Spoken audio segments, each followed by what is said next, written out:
Dear students, welcome to Elite. I am Chandan Jha, your English trainer. इस video में हम लोग मॉडल, शुड और ऑट टू का डिटेल यूज होने वाले structures with daily use examples के साथ पढ़ेंगे। तो चलिए हम लोग शुरू करते हैं मॉडल, शुड और ऑट टू। सबसे पहले हम लोग स्ट्रक्चर्स देखेंगे। अगर आप अफर्मेटिव स्ट्रक्चर बनाते हैं तो सबसे पहले आपको सब्जेक्ट लिखना होगा, उसके बाद मॉडल। यहां पर हम दो मॉडल पढ़ रहे हैं, शुड और ऑट टू। तो आप इसमें शुड या ऑट टू लिखेंगे, उसके बाद V1 वर्ब का पहला फॉर्म, फिर बाकी बचा हुआ वर्ड, ऑब्जेक्ट और कॉम्प्लीमेंट, लास्ट में फुल स्टॉप। एक एग्जाम्पल ले लेते हैं अफर्मेटिव से। शी यहां सब्जेक्ट है, हमने शुड से बनाया should. She should read this novel, read V1 है, दिस नॉवेल यह किताब, दिस बुक यह किताब, यानी she should read this book, उसे यह किताब पढ़नी चाहिए। आप यहां पर नॉवेल भी लिख सकते हैं, उसे यह नॉवेल पढ़नी चाहिए। नेक्स्ट हम लोग बात कर लेते हैं नेगेटिव स्ट्रक्चर की। नेगेटिव में आपको मॉडल के साथ नॉट का यूज करना है, यानी पहले सब्जेक्ट लिखना है, फिर मॉडल, उसके बाद नॉट। मॉडल में शुड या ऑट टू आप लिख सकते हैं, फिर वर्ब का पहला फॉर्म, फिर ऑब्जेक्ट और कॉम्प्लीमेंट लिखेंगे, लास्ट में फुल स्टॉप। अगर आप नॉट लगाते हैं, शुड नॉट ऐसे लिख सकते हैं अलग अलग करके, या फिर कॉन्ट्रैक्शन में लिख सकते हैं। कॉन्ट्रैक्शन में शुडंट हो जाएगा। उसी तरह से ऑट टू का जब बनाएंगे नेगेटिव तो बीच में नॉट आ जाएगा, हो जाएगा ऑट नॉट टू। अगर कॉन्ट्रैक्शन बनाते हैं तो ऑटन टू यूज होगा। Example, he shouldn't be so selfish, उसे उतना खुदगर्ज नहीं होना चाहिए। यहां पर सब्जेक्ट ही है, हमने मॉडल शुड यूज किया, नेगेटिव बना रहे हैं इसलिए इसमें नॉट लगाया, कॉन्ट्रैक्शन फॉर्म में यूज किया शुडंट। बी वर्ब 1 है, इसका मतलब होता है होना। सेल्फिश मतलब खुदगर्ज, सो मतलब इतना, उसे इतना खुदगर्ज नहीं होना चाहिए। अब हम लोग बात कर लेते हैं इंट्रोगेटिव क्वेश्चन की। इंट्रोगेटिव मतलब क्वेश्चन पूछना, प्रश्न पूछना। इसे दो तरह से बनाते हैं, यस नो क्वेश्चन और WH क्वेश्चन। तो इसका जब क्वेश्चन बनाते हैं तो मॉडल को सब्जेक्ट से पहले लिखेंगे, फिर बाकी वैसा ही रहेगा, लास्ट में क्वेश्चन मार्क, यानी वर्ब 1 होगा, उसके बाद ऑब्जेक्ट और कॉम्प्लीमेंट होगा। यहां मॉडल शुड या ऑट टू होना चाहिए। बट ध्यान रखिए, अगर आप मॉडल से शुड और ऑट टू से क्वेश्चन बनाते हैं तो शुड में तो आप सब्जेक्ट से पहले शुड को लिख देंगे, लेकिन अगर ऑट टू से बनाना है तो सिर्फ ऑट को पहले लिखेंगे, ऑट टू को एक साथ नहीं लिख सकते हैं सब्जेक्ट से पहले, यानी पहले होगा ऑट, फिर सब्जेक्ट, फिर टू। एक एग्जाम्पल देख लेते हैं। Should I talk to him, क्या मुझे उससे बात करनी चाहिए? ये यस नो क्वेश्चन है, क्योंकि इस तरह के क्वेश्चंस का रिप्लाई हाँ या ना में आ सकता है। अगर आप WH क्वेश्चन बनाना चाहते हैं तो यस नो स्ट्रक्चर से पहले WH वर्ड्स यूज करेंगे। जैसे यहां हमने व्हाट यूज किया, व्हाट शुड आई डू, मैं क्या करूं, पहले हमने WH वर्ड लिखा। इसका जवाब हाँ या ना में नहीं दिया जा सकता, इसलिए इसको WH वर्ड बोलते हैं, इसलिए हमें WH वर्ड लगाने की जरूरत पड़ी। तो इसमें हमने स्ट्रक्चर्स देखा, अफर्मेटिव, नेगेटिव, इंट्रोगेटिव। इंट्रोगेटिव के अंतर्गत हमने यस नो क्वेश्चन देखा और WH क्वेश्चंस देखा। डियर स्टूडेंट्स, अब हम लोग यूजेस देखेंगे शुड और ऑट टू का। सबसे पहले हम लोग स्टार्ट करते हैं शुड से। शुड का यूज हम लोग करते हैं यूज टू से what is right to do. जब आपको कहना हो कि क्या चीज सही है करने के लिए, यानी उस चीज को किया जा सकता है, सही है, ऐसा आप कर सकते हैं, उस कंडीशन में आप शुड का यूज करेंगे। Example, children shouldn't use a mobile, बच्चों को मोबाइल यूज नहीं करना चाहिए। यहां पर आप बता रहे हैं कि मोबाइल यूज करना, using a mobile phone is not good for children, बच्चों के लिए सही नहीं है। तो आप बताना चाह रहे हैं कि ये राइट थिंग नहीं है, ठीक है। Use number 2, use to give और आस्क फॉर एडवाइस। आप किसी को एडवाइस देते हैं या किसी से एडवाइस चाहते हैं, उस कंडीशन में आप शुड का यूज कर सकते हैं। Example, should I trust him, क्या मुझे उस पर भरोसा करना चाहिए? ट्रस्ट मीन्स होता है भरोसा करना या यकीन करना। इसमें क्वेश्चन है यस नो, इसलिए शुड से सेंटेंस स्टार्ट हुआ, लास्ट में साइन ऑफ इंट्रोगेशन है।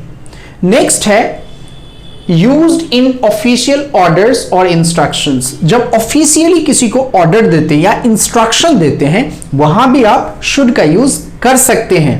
एग्जाम्पल है passengers should see to gate 2। Passengers को गेट 2 की तरफ प्रोसीड करना चाहिए, बढ़ना चाहिए। Next, use to say that you expect something to happen और बी ट्रू। शुड का यूज वहां भी होता है जहां आप एक्सपेक्ट करते हैं कि कोई चीजें होने वाली है या फिर वह कोई चीज सही है, यानी आप इमेजिनेशन करते हैं बेस्ड ऑन फैक्ट्स।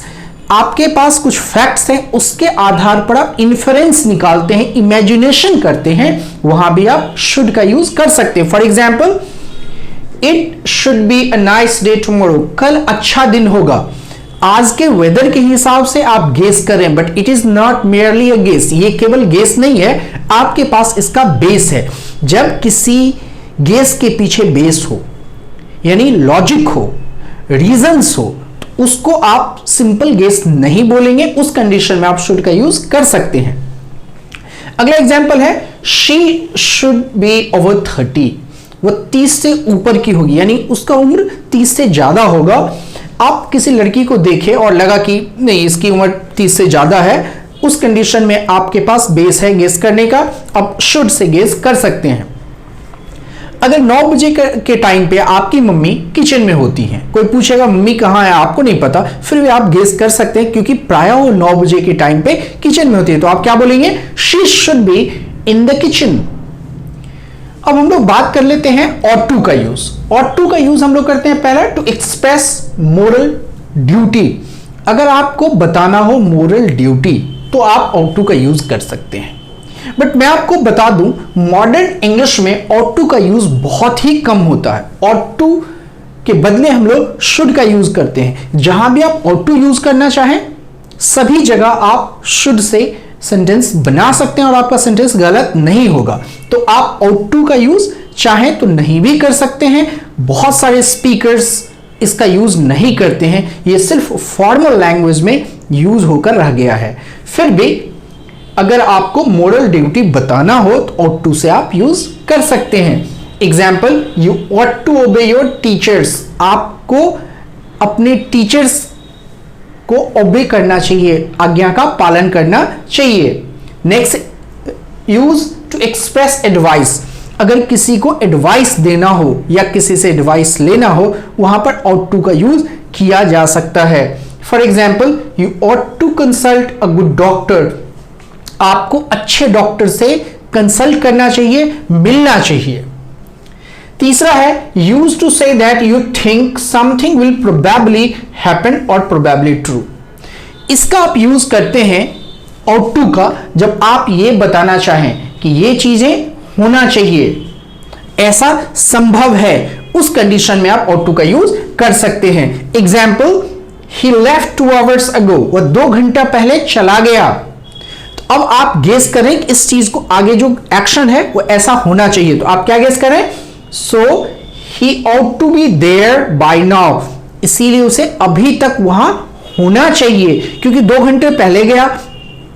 उस जगह पर पहुंचने में 2 घंटे से कम समय लगता है, तो आप कह सकते हैं he left 2 hours ago, so he ought to be there by now। उसे अभी तक वहां होना चाहिए। ये आपका स्ट्रॉन्ग गेस है। तो ये थे should और ought to का all uses। डियर स्टूडेंट्स, अब हम लोग मॉडल शुड और ought to का परफेक्ट फॉर्म देखेंगे। परफेक्ट फॉर्म का मतलब हैव प्लस बी थ्री, यानी हमारा स्ट्रक्चर होगा subject plus should have plus be three plus other words object और कॉम्प्लीमेंट लास्ट में फुल स्टॉप। शुड के साथ करेंगे तो शुड हैव। अगर आप ought to के साथ बनाना चाहें ought to have आपको करना होगा। अगर आप नेगेटिव बनाएंगे तो ought not to have होगा, यानी not का यूज टू हैव और ought के पहले होगा। यहां पर हैव और टू के बाद आएगा, शुड के बाद हैव आएगा। शुड का नेगेटिव शुड नॉट हो जाएगा। इसका ये रहा स्ट्रक्चर। अब इसका हम लोग यूज कहां करते? इसका यूज हम लोग 2 जगह करते। पहला, use to criticise a past action. Past में कोई एक्शन कंप्लीट हो गया, पास्ट में कोई एक्शन हो गया। अब उसको आप क्रिटिसाइज कर रहे हैं, जो गलत था आप उसको उसकी निंदा कर रहे हैं, तब आप यूज करेंगे इस स्ट्रक्चर का। For example, you shouldn't have done that, आपको ऐसा नहीं करना चाहिए था, means you are not happy with it, so you are criticising it. आप इससे खुश नहीं हैं, इसलिए आप इसकी निंदा कर रहे हैं। आप बोले आपको ऐसा नहीं करना चाहिए था, तो आप क्रिटिसाइज कर रहे हैं। Second example, you should have been more careful, आपको थोड़ा ज्यादा केयरफुल, सचेत होना चाहिए था। यानी यू जो सब्जेक्ट है उतना केयरफुल नहीं था, उतना सचेत नहीं था, जिससे आप क्रिटिसाइज कर रहे हैं। तो आप बोले you should have been more careful, आपको इससे ज्यादा केयरफुल, सचेत होना चाहिए था। अब ought to से भी बना सकते हैं, यहां पर शुड लिखा हुआ है, उसको आप ought to में बदल सकते हैं, बट ought to का यूज फ्रीक्वेंट नहीं है, इसीलिए हम लोग शुड से बनाएंगे। अब use number 2, use to say that what was expected but did not happen.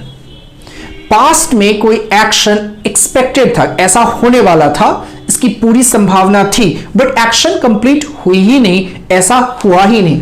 उस कंडीशन में भी आप इसका यूज कर सकते हैं। शुड हैव प्लस भी3 का यूज किया जा सकता है। Example, he should have passed the exam.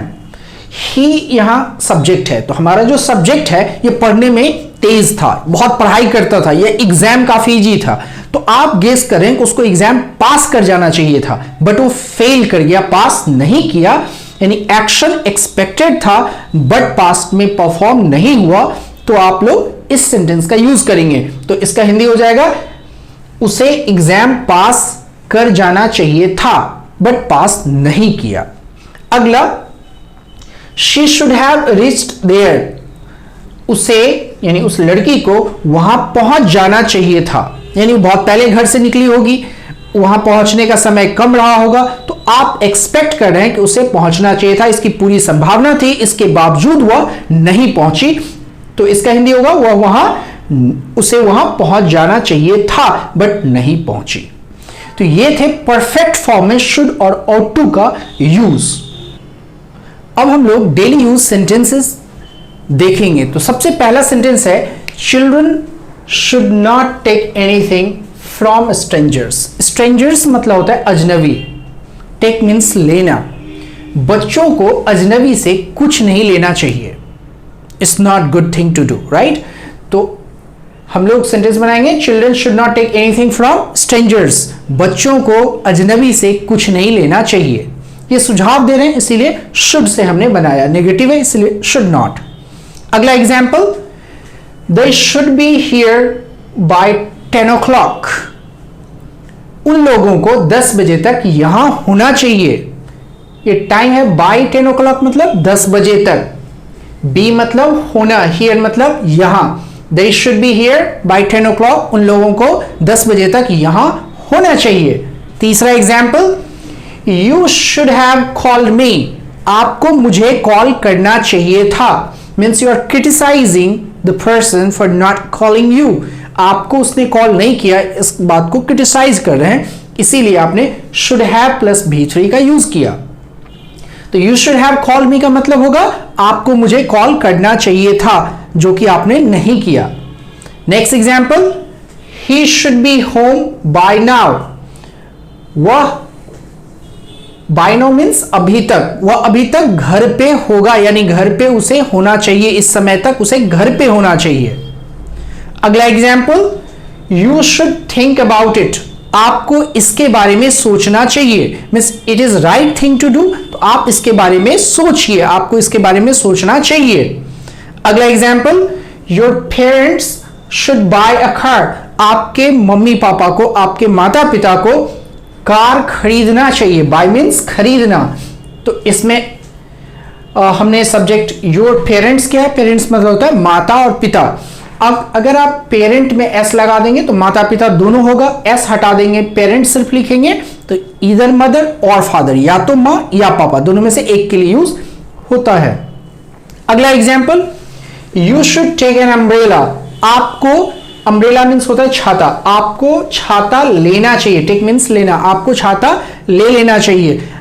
बारिश का मौसम है, वेदर खराब है तो आप सजेस्ट कर रहे हैं कि आपको छाता ले लेना चाहिए, राइट? तो उस कंडीशन में आप बोलेंगे you should take an umbrella, आपको छाता ले लेना चाहिए। अगला example, we should study for the exam, हम लोगों को एग्जाम के लिए पढ़ाई करनी चाहिए। ये हम लोग खुद को, जो ग्रुप है उसको ही आप सजेस्ट करें कि हम लोगों को एग्जाम के लिए पढ़ाई करनी चाहिए। अगला example, the bus should be on time, the bus, be means होना, ऑन टाइम मतलब समय पर। यहां पर दो फ्रेज यूज होता है, इन टाइम और ऑन टाइम। इन टाइम का मतलब होता है समय से पहले। फॉर एग्जाम्पल, अगर 8 बजे से आपका क्लास है और आप अपने क्लास के लिए 7:50 में पहुंच गए तो आप इन टाइम है, आप 10 मिनट्स बिफोर हैं, आप यूज करेंगे इन टाइम। 8 बजे से क्लास है और 8 बजे आप पहुंचे तो ऑन टाइम, जो टाइम है उस पर आपने पहुंचा तो ऑन टाइम होगा, उसके बाद लेट होगा। ऑलराइट, तो क्या होगा, the bus should be on time, बस को समय पर होना चाहिए, यानी समय पर ही बस होगी। ये आपका इमेजिनेशन है बेस्ड ऑन फैक्ट्स। अगला, you should not be rude to her, आपको उसके साथ रूड नहीं होना चाहिए। रूड मीन्स होता है रूखा व्यवहार, बदतमीज, इस तरह से आप यूज कर सकते हैं। इट्स अ नेगेटिव वर्ड, ये नेगेटिव वर्ड है। तो आप सजेस्ट कर रहे हैं, सुझाव दे रहे हैं, एडवाइस दे रहे हैं, आपको उस लड़की के साथ रूड नहीं होना चाहिए। ये थे 10 डेली यूज सेंटेंसेस।